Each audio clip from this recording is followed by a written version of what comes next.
happy ako. Ilang puntos na ako. At nakakuha pa ako ng isang napakagaling.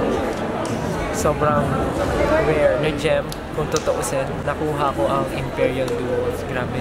Yung tawag dito, yung chemistry nila together. Nagulat ako nung pagtalikod ko, sobrang in the zone sila dun sa performance nila. Tapos, na hindi nila napansin na umikot kaming dalawa ni Julie kanina.